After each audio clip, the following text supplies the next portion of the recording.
오늘도 새벽 일술기도 8월달 올라오신 우리 성도님들 주님의 이름으로 환영하고 8월 한 달도 우리 하나님의 은혜 가운데 충만하시기를 주의 이름으로 축복합니다. 오늘 함께 보신 본문으로 제목이 좀 길지만 그 나라에서 모든 오해는 풀고 자랑스럽게 만납시다. 제목이 좀 길죠. 근데 오늘 제목을 이렇게 제목 자체에 오늘 말씀의 이 주제가 그대로 다 담겨져 있습니다. 다 잊어버려도 오늘 이 제목 하나 기억하시면 될 것 같습니다. 그럼 사람이 살다 보면 뭐 이런저런 소리를 내가 할 때도 있고 또 들을 때도 있겠죠. 누군가에 대해서 뭐 이렇다더라 저렇다더라 이렇게 얘기할 때도 있고, 때로는 누군가가 나에 대해서 이렇다더라 저렇다더라 이런 소리를 듣게 되기도 합니다.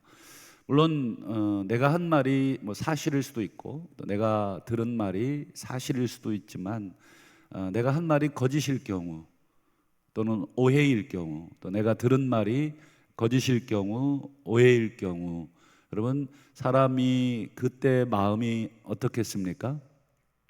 애들 말로 미치고 환장할 노릇이죠.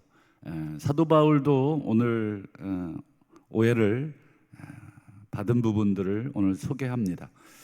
사도 바울만큼 오해를 많이 받은 사람도 없을 겁니다. 대표적으로 사도 바울이 받았던 오해, 여러분 어떤 오해가 제일 먼저 떠오르십니까? 사도가 아니다, 요 말이죠. 사도 바울은 사도입니까 아닙니까? 뭐 우리들이야 뭐 당연히 사도 중에 사도. 근데 실제적으로 사도 바울은 12제자에 속해 있지를 않았죠. 그렇기 때문에 이 사도가 아니라는 일부 사람들의 그런 말이 어느 정도 사실을 포함하고 있는, 12제자냐? 그건 분명히 아니기 때문에. 그러나 마지막에 예수 그리스도께서 부활하신 모습을 바울에게 보여주시고 그에게 사명을 주셨기에, 여러분 사도라는 게 보낼 사자입니다. 보내심을 받았다. 자기는 사명을 받았다. 그래서 예수 그리스도를 통해서 직접 내가 너를 이방으로 보내고 네가 나를 위해서 많은 고난을 받을 것이다 라고 하는 12제자와 같은 그런 사명을 받았기 때문에, 사도 바울은 여러분 서신서에서 계속해서 자기를 제일 먼저 뭐라고 소개를 하냐면 사도인 나 바울은, 하나님의 뜻에 따라 사도된 나 바울은, 계속 이렇게 이야기를 합니다. 심지어 여러분 고린도 교회는 사도 바울이 개척을 했고 사도 바울이 세운 사람들을 통해서 교회가 성장한, 사도 바울의 사도성을 다른 사람들은 의심해도 최소한 고린도 교회 사람들은 의심의 여지 자체가 없습니다. 뭐 우리도 90년 교회 역사를 이렇게 지금 지하로 내려가는 길에 이렇게 해놨잖아요. 여러분 초대 뭐 설립자부터 해가지고 뭐 역대 여기를 거쳤던 교역자들, 장로님들은 없는 것 같고 여러 가지 이제 역사책에 보면 우리 장로님들 명단 다 들어 있잖아요. 그런 기록을 통해서도 우리가 알고 있는데 자꾸 아니라고 하는 그런 이제 오해를 사도 바울이 제일 먼저 받았고, 또 사도가 아니기 때문에 다른 사도들처럼 어떤 후원이나 지원을 받지 않고 있는 것이다. 여러분 아시는 것처럼 바울은 자비량 사역을 했던 그 이유도 다 있다 제가 말씀을 드렸죠. 그런데 다른 사도들처럼 왜 후원을 받지 않고 자기가 일을 하면서 사역비를 충당하느냐? 사도가 아니니까 뭔가 우리 요즘 말로 캥기는 게 있으니까, 찔리는 게 있으니까 그렇게 하는 것이다. 그리고 세 번째 사도 바울이 받았던 것들은 또 뭐가 있을까? 성경을 통해서 찾아보면 사도 바울은 하나님의 종이라고 하는데 왜 이렇게 고난이 많느냐, 왜 이렇게 병이 많으냐, 왜 이렇게 환난이 많으냐. 이게 하나님의 종이라면 이럴 수가 없지 않느냐. 하나님이 보호하시는데 왜 우리 성도님들도 신앙생활 잘 하시는 분들 중에 뭐 이렇게 병에 걸리면 그 병을 이렇게 드러내기를 부끄러워하는 분들이 간혹 있죠. 여러분, 부끄러워할 일이 아닙니다. 여러분, 그건 신앙이 좋고 나쁘고와 상관이 없는 것인데 그걸 신앙하고 자꾸 연결해서 해석을 하고 말을 하니까 뭐 신앙생활 잘하는 것 같더니 저 중병 걸려서 뭔 죄를 졌겠지. 이 자기의 이 뇌에서 일어나는 뭔가 상상을 다해서 그걸 혼자 생각하는 것도 잘못인데 그걸 또 다른 사람한테 막 얘기하고 다니는. 사도 바울도 계속 그런 뭐 오해와 거짓된 이야기들을 계속 듣고 다녔습니다. 그리고 이제 뒤에 보시겠습니다만 고린도후서 10장 10절을 한번 미리 좀 보여드릴까요? 그들의 말이 이제 사도 바울을 공격하고 이제 비난하는 그들의 말입니다. 그의 편지는 무게가 있고 힘이 있다. 뭐 편지는 뭐 굉장히 뭐 내가 뭐 어떻게 하면서 뭐 내가 사도요 뭐 이렇게 굉장히 이 사도 바울의 이 필력, 이 헬라어 이 필력이 대단히 유려합니다. 에베소서 여러분 1장을 읽어보시면 1장 1절부터 10 몇 절까지가 한 문장으로 되어 있습니다. 여러분, 문장을 한 문장으로 쓴다는 것은 굉장히 이 필력이 있다는 것입니다. 보통은 이 말을 끊게 되어 있는데 그걸 다 연결해서 사용하는 굉장히 유려한 이 헬라어 실력을 가지고 있고, 그 편지에는 글에는 힘이 있다. 그런데 보세요, 몸으로 대할 때는 약하다. 이게 무슨 뜻입니까? 만나보면 굉장히 이렇게, 일단은 사도 바울은 안질이 있었던 것으로 추정을 합니다. 이게 눈이 안 좋습니다. 그러다 보면 여러분, 눈이 안 좋으면 대부분 어떻게 이 인상을 쓰냐면 막 이렇게 막 눈을 막 이렇게 하잖아요. 우리도 왜 어떤 분들 시력이 안 좋은 분들은 계속 이렇게 인상 쓰면서 보죠. 그리고 또 이제 아마 그 추정컨대 이 뭐 이렇게 좀 외적인 모습이 굉장히 좀 왜소하고 약한, 실제적으로 이 사도 바울의 어떤 초상화들을 보면 전부 볼품없는 모습이 대체로 공통된 모습입니다. 그러면 대하면 어때요? 풍채도 좀 좋고 또 이래야 되는데 왜소하고 뭐 이러면 일단은 보기에는 좋지 않겠죠. 말도 시원하지 않다. 왜 이랬을까? 약한 모습, 그리고 말도 시원하지 않은 모습. 굉장히 사도 바울이 어떤 이 글과 말이 다르다 이러면서 이 바울을 비난하고 있는 것입니다. 이 헬라 세계에는 이 말이 굉장히 중요했습니다. 그래서 수사학을 필수적으로 배웠습니다. 다른 사람을 설득하는 말, 웅변조의 말, 이연사 뭐 이렇게 하는 거 있잖아요. 그게 다 헬라에서 나온 이 웅변입니다. 상대방을 설득하기 위한 그런 것들, 그리고 이제 외적인 어떤 리더의 어떤 이 자세들, 이런 것들을 굉장히 중요시했죠. 그러니까 이런 기준에 의하면 사도 바울은 어떻습니까? 충분히 이 볼품없는, 이제 그러면 이제 비난하기 딱 좋은 그런 모습이죠. 오늘 본문에 보면 어떤 비난까지 받았냐면 사도 바울은 거짓말장이다. 거짓말장이. 여러분, 다른 거 뭐 외모도 비하하고 뭐 다른 거 다 비하해도 거짓말장이라는 말을 여러분 들으면 우리들도 막 속이 뒤집히지 않겠습니까? 제가 우리 성도님들 어디 가서 아유 아무개 집사님 이 순 거짓말장이라고 제가 혹시 그렇게 말을 하고 다니는 걸 들으셨다 그러면 아마 10중 8구는 팔 걷어붙이고 저를 찾아오실 것 같아요. 한번 해보자는 거냐? 지금 당신이 뭘 안다고 나에 대해서 그런 말을 하고 다니냐? 여러분, 사도 바울이 거짓말장이를 도대체 무슨 거짓말을 했는가? 오늘 본문을 찾아보면 그 이야기가 나오는데 사도 바울이 온다고 했는데 안 왔다는 거예요. 고린도 교회에 방문을 하기로 말을 했는데 안 왔다는 것입니다. 그러니까 거짓말장이라는 거예요. 우리 15절 끝부분부터 한번 보여드릴까요? 16절까지 화면을 한번 볼까요? 자, 바울이 이렇게 얘기를 했었어. 너희가 먼저 너희에게 고린도 교인들에게 내가 이르렀다가 너희를 지나서 마게도냐는 이제 고린도보다 위쪽입니다. 고린도는 밑에 지방, 우리로 얘기하면 뭐 전라남도가 되겠고, 그다음에 마게도냐는 전라북도가 되는 것입니다. 그래서 어쨌든 아가야에 있는 고린도에 이르렀다가 너희를 지나서 위쪽에 마게도냐 지역을 갔다가 다시 마게도냐에서 다시 너희에게 내려와서 너희의 도움으로 그 다음에 다시 예루살렘 유다 땅으로 가기를 계획했다. 이제 사도 바울이 왜 그 당시에는 여러분 이 종이 이렇게 종이가 흔한 시절이 아닙니다. 편지를 하나 쓰려면 굉장히 고가의 여러분 이 종이. 근데 이 비싼 종이에다가 이런 얘기를 왜 쓸까요? 이 여행 계획에 대해서 누가 알고 싶지도 않은데. 아까도 말씀드렸듯이 바울이 우리한테 오기로 했는데 안 왔다는 거예요. 여러분, 그러면 보통은 우리가 뭔 일이 있겠지. 그때 당시에는 교통이나 환경들이 1세기잖아요. 변수들이 너무 많은 것입니다.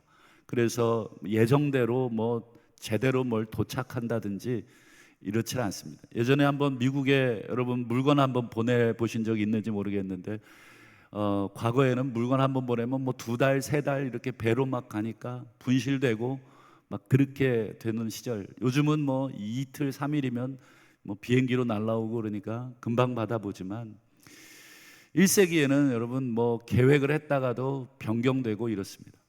그럼 보통은 이해하는 마음으로 우리가 이해를 해주잖아요. 무슨 일이 있나 보다.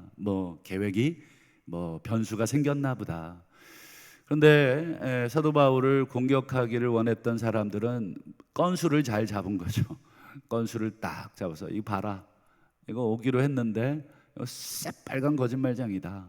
사도 바울 입장에서는 이거에 대해서 변명하는 거예요. 지금 이 비싼 종이에다가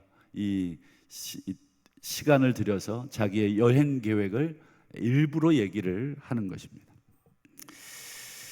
부득이하게 이 여러 가지 상황 때문에 부득이하게 변경된 것을 쭉 얘기하면서 바울이 자신에 대한 공격이죠. 거짓말쟁이라고 하는 이 공격에 대해서 대응을 합니다. 어떤 분들은 그래요. 사도인데 그런 걸 일일이 다 대응하느냐. 그냥 꾹 참고 하나님 바라보고 이러면 되지. 물론 그 말에도 일면 맞는 말이지만 사도 바울이 대응을 한 이유가 있습니다. 다른 건 몰라도 이 거짓말쟁이라고 하는 것에 대해서는 바울이 적극적으로 대응을 하는데 이유가 있어요. 왜 그랬습니까?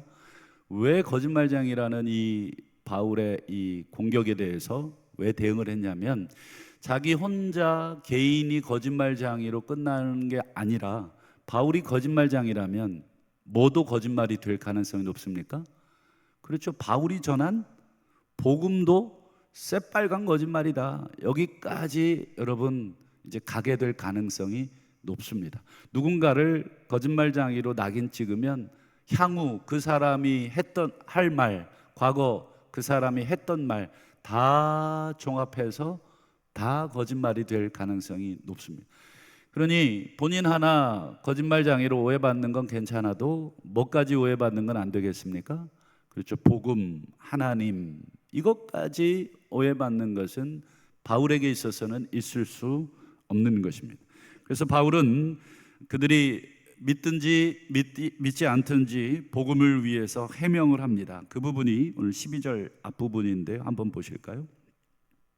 자, 우리가 너희에 대하여 하나님의 거룩함과 진실함으로 행하였다. 너희에 대해서는 즉 고린도 교인들이여 당신들에 대해서는 내가 여러분들과 함께 있는 동안 하나님의 거룩함으로 그리고 진실함으로 내가 행하였습니다. 이 말을 또 안 믿을까 봐 이어지는 뒷부분 하반절도 한번 보여드리죠. 우리의 양심이 증언합니다. 이것이 우리의 자랑입니다. 양심을 걸고 제가 말씀을 드릴 수 있습니다. 하나님 앞에서 주신 내 깨끗한 양심으로 말씀을 드립니다. 참 이렇게까지 이야기한다는 것은 굉장히 상황이 답답하다는 뜻이죠. 여러분, 어떤 이야기를 하는데 내가 양심 걸고 얘기할게. 여러분, 친한 사이끼리 그렇게 막 과격하게 말을 하진 않죠. 그냥 말하죠. 야, 내가 참 진실하게 행하려고 했는데, 이렇게 말하면 되는데, 양심을 건다는 것은 그만큼 공격을 받고 있고 의심을 받고 있고 참 답답한 것이죠. 아마 우리도 왜 누군가가 내 말을 오해한다고 생각하면 앞에다가 단서를 달겠죠.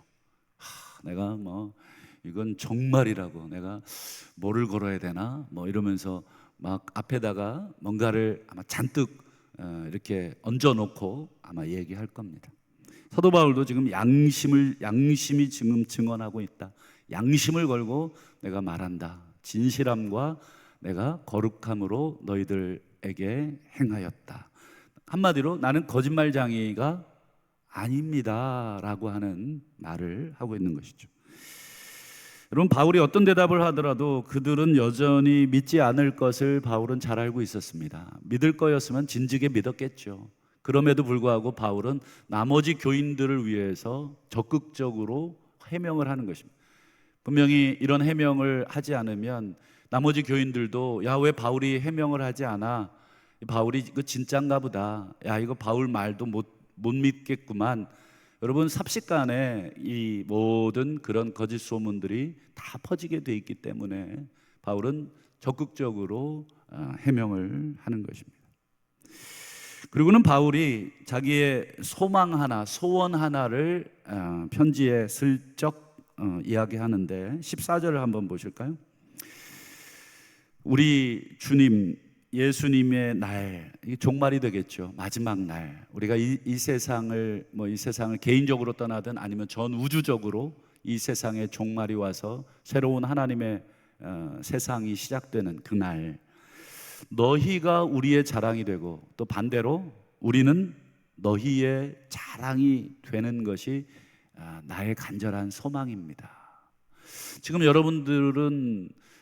여러분들에게는 내가 지금 자랑스럽지 않을 수 있는 것 같아서 말씀을 드리는 것입니다. 여러분들은 나를 오해하고 있고 나에 대해서 온갖 거짓 선동자들의 말에 의해서 사도 바울 알고 보니 사도 아니고 그래서 그랬구나, 어쩐지 생긴 것부터가 재수가 없더라니, 말도 시원치 않고 글은 뭐 누가 써줬나 보다, 뭐 온갖 루머들을 다 만들어내서 그 사람에 대해서 모든 걸 다 깎아내리고 있지만 사도 바울이 그것을 간단하게 우리는 그렇지 않습니다 이렇게 변명하고는, 그리고는 마지막 내 소원은 마지막 우리가 주님을 만나게 될 것 아니겠습니까? 지금은 우리가 여러 가지 이유로 여러분들과 떨어져 있는 상황이지만 우리가 복음을 믿고 예수를 믿은 사람이라면 서로가 조금 달라도 마지막 때 그분 앞에서 우리가 서게 될 것이고, 그리고 우리가 얼굴을 마주대야 할 텐데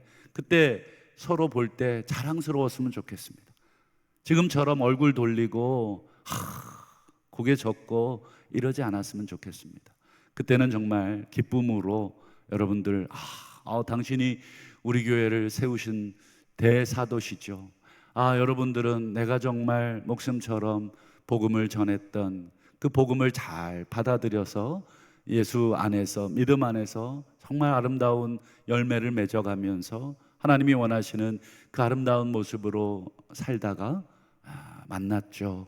이게 서로의 자랑이고 기쁨이 되는 것이죠. 사도 바울은 자신에 대한 모든 오해가 풀릴 우리 주님의 최종적 판결을 믿고 있었던 것이죠. 여기서는 우리에 대한 오해가 다 풀리질 않을 것입니다. 아무리 해명을 한들 여러분 믿어주겠습니까? 누군가에 대한 불신이 한번 딱 깔리게 되면 그 사람이 뭔 말을 해도 약간의 의심을 가지고 우리가 쳐다보는 게 우리 인간의 한계인 것이죠. 그러니 사도 바울도 마찬가지였습니다. 이 땅에서는 온전히 우리가 서로에 대한 진실을 다 알 수 없습니다. 우리가 조금씩 오해하고 조금씩 잘못된 이야기들을 할 수밖에 없는 그런 사람들입니다. 하지만 그날에는 우리 주님께서 최종적으로 모든 오해들을 다 풀어 주실 것입니다 라고 하는 그래서 우리가 서로 만났을 때 자랑스러워하는 그런 관계가 됐으면 좋겠습니다. 이런 말을 마지막 소원으로 이야기를 합니다. 마지막으로 제가 젊을 때, 청년 때부터 아주 좋아했던 노래가 하나 있어요. 근데 오늘 말씀과 딱 맞는 이 노랫말이 여서 제가 우리 성도님들께 좀 소개를 하려고 합니다. 그때 당시에는 유행가였어요. 유행가, 이 가요였어요. 가요. 근데 그 노래를 지은 분이 크리스찬이셨고, 지금은 그분이 이제 목사님이 되신 분이신데요. 그분이 작사 작곡하신 노래인데, 아마 제가 짠 얘기하면 우리 성도님들 아 하고 아실 그 오래된 가수입니다. 과거에 이제 활동했던 당시에 뭐라 그러죠? 이름이 뭐였냐면 시인과 촌장이라는 이름으로 활동을 했고, 하덕규라고 하는 가수, 지금은 이제 목사님으로 아마 활동을 하고 있는 것으로 제가 예전에 한번 기독교 방송에서 간증하시는 것을 봤습니다. 하덕규 목사님이 작사 작곡하신 노래가 하나 있어요. 그 제목이 좋은 나라입니다. 좋은 나라. 다 읽어드릴 수는 없고 오늘 말씀과 해당되는 이 결론에 해당되는 부분만 제가 한번 1절을 한번 화면을 띄워서 보여드리면 이렇습니다. 당신과 내가 좋은 나라에서 그곳에서 만난다면, 제가 직접 불러드리고 싶지만 새벽이라서 그 다음에 슬프던 지난 서로의 모습들은, 슬프던 지난 서로의 모습들, 오늘 사도 바울과 고린도 교인들 간에 참 슬픈 모습이 있잖아요. 오해하고 거짓말장이라 그러고 그걸 소문을 내고, 사도 바울이 이걸 또 변명하고 있는 자신의 모습, 아니라고 해야 되는 이런 모습들이 참 얼마나 슬펐을까, 얼마나 속상했을까. 그러나 그 슬프던 지난 서로의 모습들은 까맣게 잊고 다시 인사할지도 모르겠습니다. 2절도 비슷해요. 2절, 당신과 내가 좋은 나라에서 그 푸른 강가에서 만난다면 서로 하고프던 말 한마디 하지 못하고, 저는 이게 아마 미안했다 이런 말이었을 것 같아요. 야, 그때 내가 참 미안했다. 당신에 대해서 내가 참 오해했고 당신에 대해서 험한 말을 했는데 그때 아마 큰 상처를 제가 드린 것 같은데, 이 땅에 살 때는 쑥스러워서 그냥 말 못하고 지나갔지만 그게 하고 싶은 말도 못하고 그냥 마주보고 좋아서 웃기만 할 거예요. 아마 이 좋은 나라, 그 푸른 강가는 여러분 상상하시는 대로 하나님의 나라, 그리고 실제로 이 하덕규 목사님이 그 하나님의 나라에서의 이 모습을 소망하고 지은 노래입니다. 그리고 유명한 이분의 노래 중에 가시나무라는 노래도 있어요. 내 속엔 내가 너무 많습니다. 그래서 예수님, 당신이 머물 곳이 없습니다.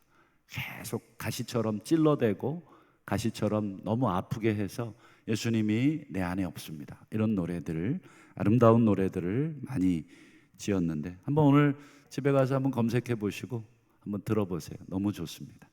말씀을 맺겠습니다. 오늘 바울과 고린도 교인들 간에 생긴 오해와 또는 잘못된 이야기들을 풀어가는 이 바울의 말을 통해서 이 땅에 이 불완전한 사람들이 지금 예수 믿고 함께 신앙생활하는 우리 교회 공동체를 한번 보게 됩니다. 여러분, 우리 교회 공동체도 똑같습니다. 1세기에 바울이 세운 고린도 교회나 오늘 21세기를 지나고 있는 우리 동부교회나 사실은 사람은 본질적으로 비슷한 모습들이 있습니다. 그래서 여전히 우리는 서로를 향해 잘못된 이야기들을 하고, 때로는 거짓된 이야기들을 하고, 때로는 사실이지만 그것을 안 좋게도 이야기하고, 우리는 이렇게 서로 오해를 주고 오해를 받고 거짓을 이야기하고 거짓을 받기도 하는 그런 삶을 살겠지만, 혹여 이 땅에서 그런 오해를 다 우리가 풀어낼 수는 없겠지만, 풀어낼 수 있으면 제일 좋지만 그런 우리의 연약함 때문에 서로에게 미안하다는 말도 제대로 못하고 또 사실을 바로잡을 용기도 없는 우리의 이 땅에서의 연약함이지만 우리 주님 예수님의 날에 이 모든 것들을 다 풀어주실 것을 믿고 부당하게 고난을 받아도 하나님을 생각함으로 슬픔을 참으면 이는 아름답도다라는 베드로의 말씀을 기억하시고 8월 한 달 또 서로 오늘 바울이 나누었던 것처럼 하나님의 거룩함과 하나님의 진실하심으로 서로를 대한다면 우리 이 땅에서의 오해, 이 땅에서의 불필요한 갈등들이 많이 줄어들 줄로 믿고 8월 한 달 승리하시는 저와 우리 모든 성도님들 되시기를 주님의 이름으로 축원합니다.